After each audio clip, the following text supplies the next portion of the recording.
Olá, meu nome é Valéria, eu sou uma das expositoras do Centro Espírita Caminho da Paz e eu estou muito feliz de estar aqui em mais uma oportunidade para falar sobre o Evangelho de Jesus com vocês.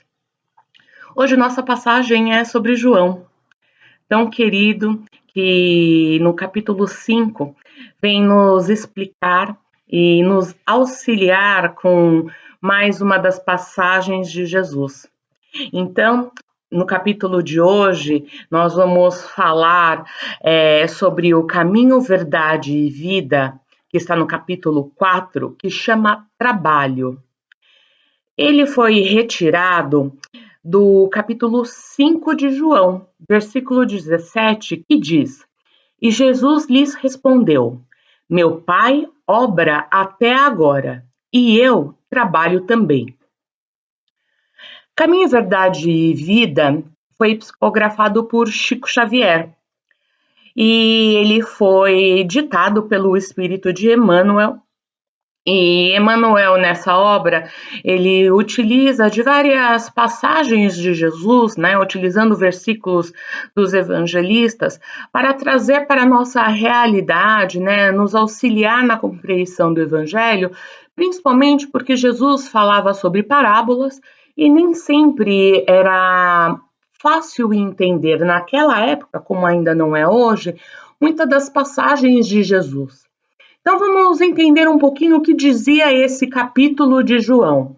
No capítulo 5 de João, quando a gente puxa pelo capítulo inteiro, esse capítulo 5 ele chama Cura do Paralítico da Piscina Probática, né? O que era essa piscina, né? Quando a gente busca uma compreensão maior, né? E aí eu peço desculpas por não pronunciar algumas palavras da maneira correta, né? Porque a gente está buscando informações de uma língua hebraica, mas essa piscina, na verdade, é o tanque de Betesda. Então, eu vou tentar várias vezes, já gravei várias vezes, eu realmente tenho dificuldade de falar a palavra. Mas o que importa? É um local referido na Bíblia, mencionado somente no Novo Testamento, né? Alguns manuscritos antigos utilizam a designação Betsata, né? Que tem uma tradução de Casa das Azeitonas, porque se referiam a esse reservatório de água. Nos tempos bíblicos, esse local havia sido transformado num grande centro de peregrinação para as pessoas que pretendiam obter a cura através dos alegados poderes curativos das suas águas. Talvez essa condição possa explicar o porquê, né, dessa explicação da designação de Betesda, que significa casa de misericórdia, né? Essa designação popular para o local, ela de Bethesda, visto que esse último lugar tem um significado histórico textual. Esse reservatório ou esse tanque, né, que tem um contexto mais apropriado, digamos assim, ficava perto da Porta das Ovelhas, na zona norte de Jerusalém. E ao redor deste tanque existiam 5 alpendres ou colunatas, né, onde muitos doentes com uma designação que hoje não é politicamente correta, mas só para que vocês entendam como se dizia na época, cegos e coxos, né? Hoje nós dizemos deficientes visuais, né? E com deficiências físicas, mas textualmente eles diziam cegos e coxos, e eles ficavam juntos esperando que as águas fossem movimentadas por anjos, né? Então essa era a compreensão do que diziam, mas quando a gente busca realmente a explicação disso, é porque exatamente a movimentação das águas, né, elas faziam com que houvesse essa alteração. Alguns intérpretes, né, e aí olhando realmente pelo lado histórico, quando nós fazemos pesquisas a respeito disso, coloca que essas notas explicativas, elas foram colocadas posteriormente por vários historiadores que estudaram tanto a parte geográfica, né, como as movimentações tanto da questão geográfica, né, dessa parte norte de Jerusalém, como também o que os antigos queriam dizer, a cultura popular em relação a tudo isso, né? Então, são debates de biblistas em relação a todos esses contextos. Mas nós, né, quando vamos estudar a Gênese, né, e aí a gente tem no capítulo 15 da Gênese os milagres segundo o Espiritismo, né? Então, no capítulo 15 tem os milagres do Evangelho, e tem no 21, né, no verso 21, curas, o paralítico da piscina. E aí há toda uma explicação em relação a esse capítulo 5 de João. Quando nós lemos na Gênese, no capítulo 5, então há toda uma explicação onde nós entendemos exatamente o que João quis narrar a respeito desta cura que Jesus fez em relação a este homem que esperava. Então, vamos recapitular.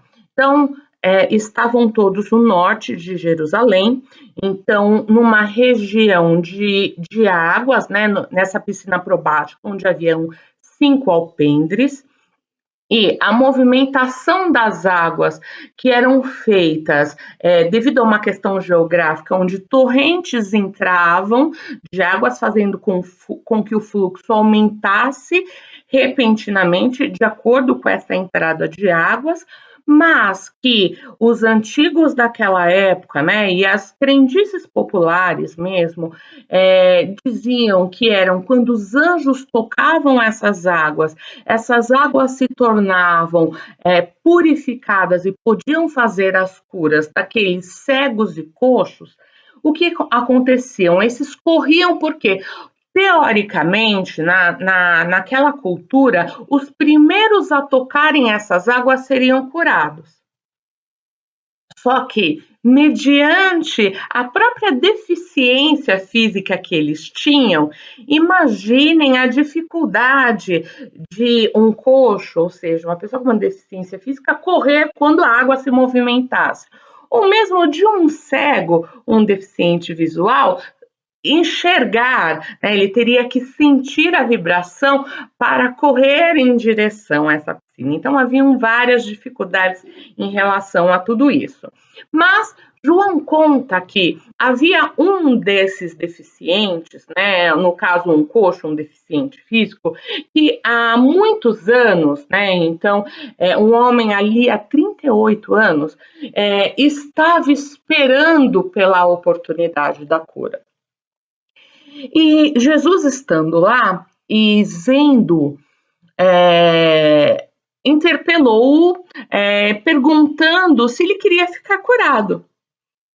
Então, Jesus o abordou questionando exatamente se o objeto do desejo dele era verdadeiramente a cura. E ao que ele respondeu: Senhor, não tenho ninguém que me lance na piscina depois que a água for movimentada, e durante o tempo que levo para chegar lá, outro desce antes de mim. Essa foi a resposta do homem a Jesus. Então Jesus lhe disse: levanta-te, toma o teu leito e vai-te. No mesmo instante, este homem se achou curado e, tomando o seu leito, pôs-se a andar. Então, Jesus, quando nós compreendemos, toda a explicação da Gênese, aliás, a Gênese é uma excelente leitura. Eu tive a oportunidade de fazer um curso especificamente, um estudo de obras espíritas, onde a gente tinha um ano inteiro de estudo da Gênese.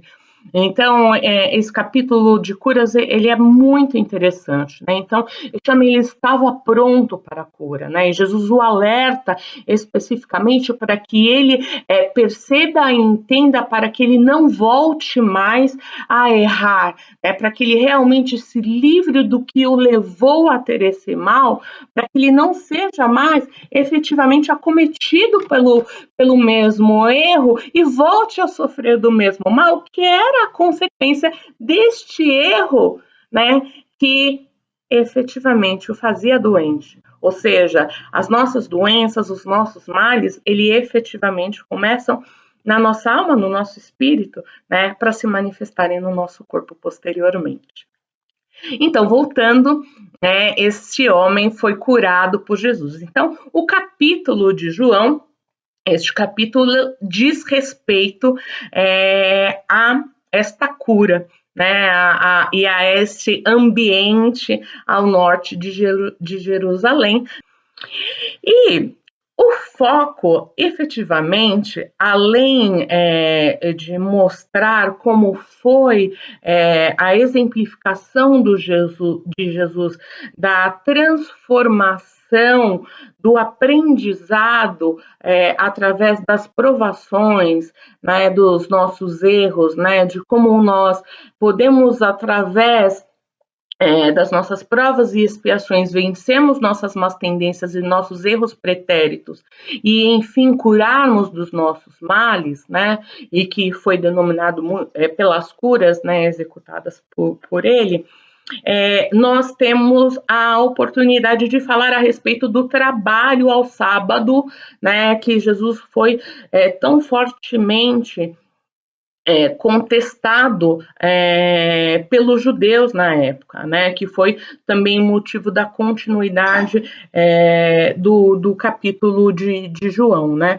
Então, esta frase, né, que é objeto da frase do caminho, verdade e vida, e Jesus lhes respondeu: meu Pai obra até agora e eu trabalho também, que é o versículo 17 de João, Jesus está falando a respeito das críticas que ele recebia dos judeus por ter feito esta cura num sábado, que era um dia em que não se podia trabalhar.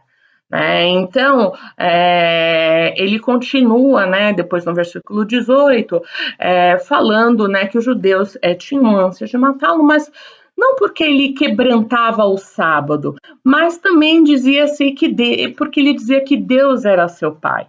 Né? Então, ele falava: em verdade vos digo que o filho não pode de si mesmo fazer coisa alguma, senão o que vir a fazer o pai.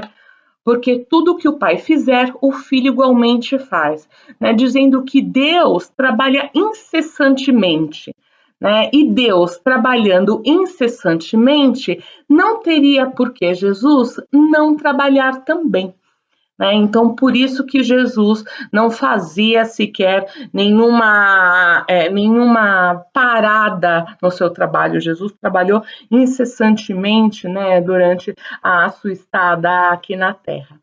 E no caminho Verdade e Vida, Emmanuel, ele aborda exatamente qual é a nossa atitude diante do trabalho, né? Como que nós nos comportamos diante das oportunidades de trabalho que nós temos aqui na Terra.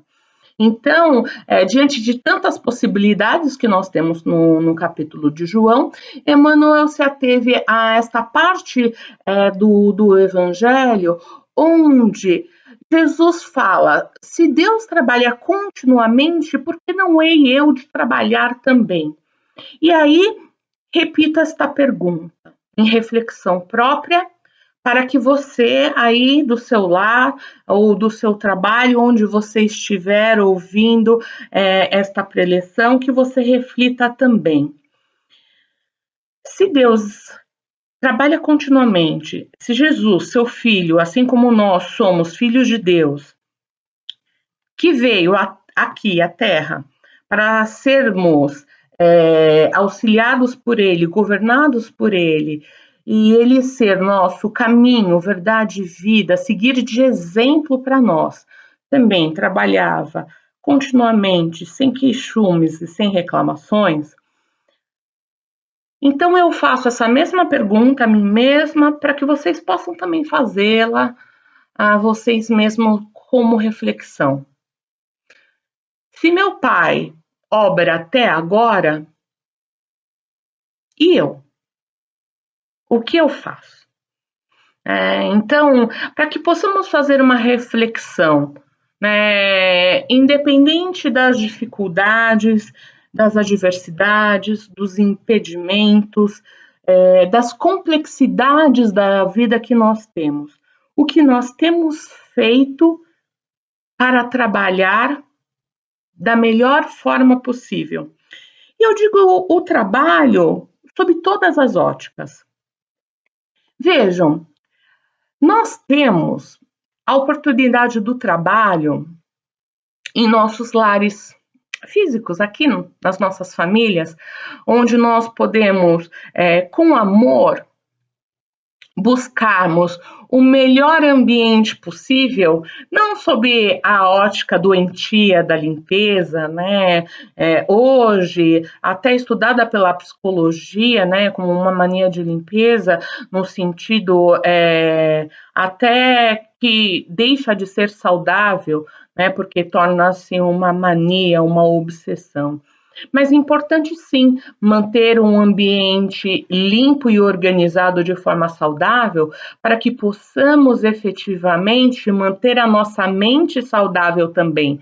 Quando estamos num ambiente bagunçado ou em um ambiente poluído, a nossa mente trabalha de maneira bagunçada, desorganizada e também poluída.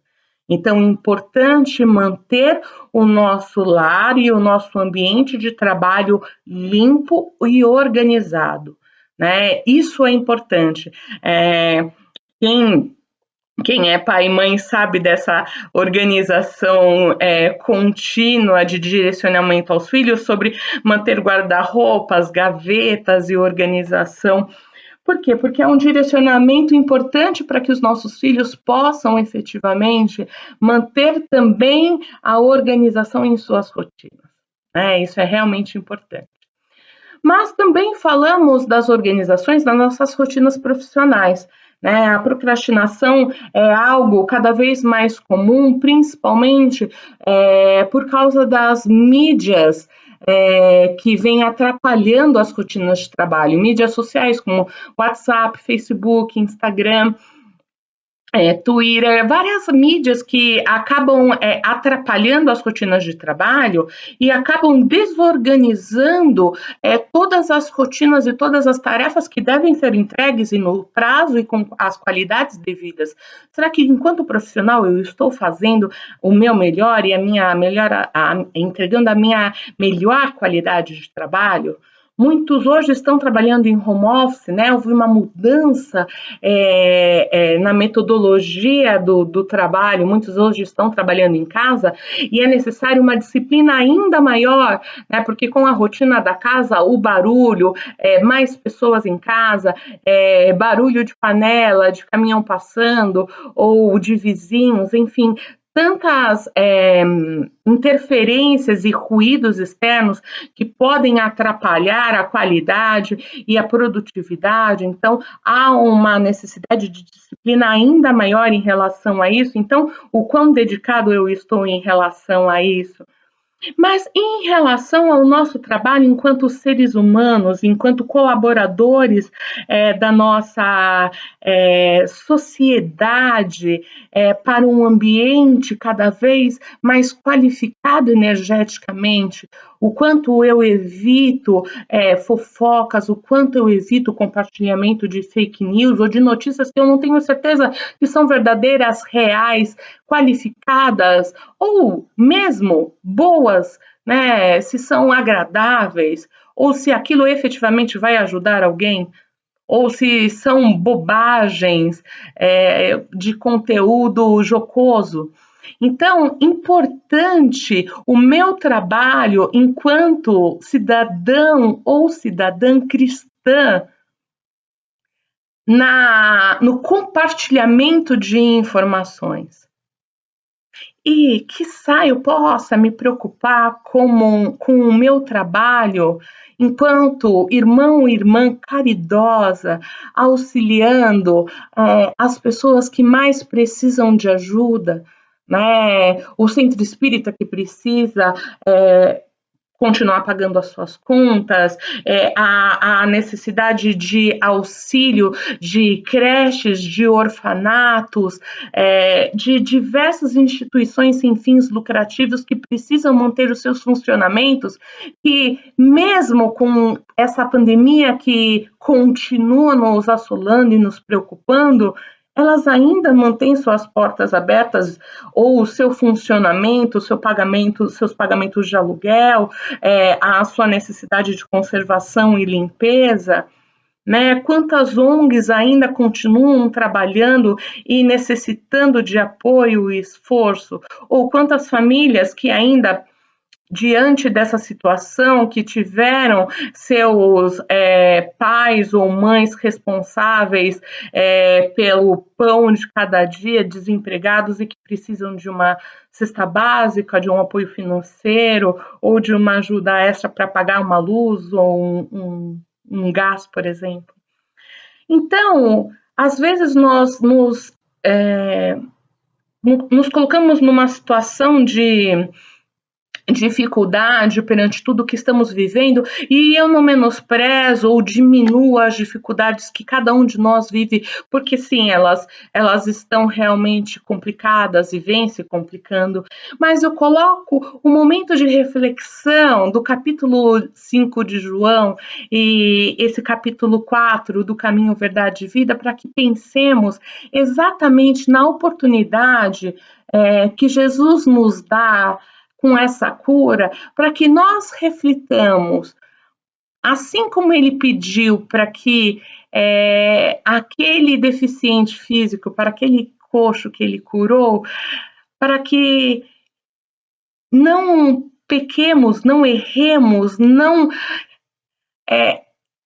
forcemos novas situações para que novas dificuldades venham a nos acometer. Né, para que possamos nos modificar internamente, né, para que possamos superar as nossas barreiras pessoais, né, nossos erros repetidos ao longo dos tempos, de encarnações em encarnações ou ao longo dos últimos anos, mas para que nós possamos vencer as nossas dificuldades, vencer as nossas más tendências e nos modifiquemos, porque hoje nós precisamos melhorar enquanto pessoas. E o trabalho, sim, o trabalho no nosso seio doméstico, o trabalho no nosso ambiente profissional, o trabalho em sociedade é sim a nossa oportunidade de exemplificarmos o amor que Jesus nos ensinou em sua passagem na Terra, o seu evangelho de amor. Todas as suas lições, todos os seus ensinamentos podem e devem ser aplicados no dia a dia. E nós temos oportunidade de trabalhar todos os dias, sábados, domingos, todos os dias, todas as horas são momentos da gente esticar a mão, ajudar sem queixumes, sem reclamações. Porque nossas dores e nossas adversidades, por maiores que sejam, ainda nos permitem termos empatia, sermos bons, sermos solidários e esticarmos a mão para ajudar o nosso próximo. Que haja sempre a boa vontade em cada um de nós, que a fé floresça e engrandeça a nossa capacidade de olhar além de nós mesmos, que combatamos o nosso egoísmo e o nosso orgulho com todas as nossas forças, porque este é o tempo, agora é o momento de amarmos e sermos melhores. Melhores do que nunca fomos antes. Que a nossa fé aumente a cada dia, que a nossa esperança não nos falte, que sejamos melhores a cada dia, e que Deus esteja conosco, aumentando a nossa capacidade de amar, de perdoar e de servir. Porque Ele é conosco, Ele trabalha sempre e não há de nos faltar. Que Deus nos abençoe. Fiquem em paz. E muito obrigada.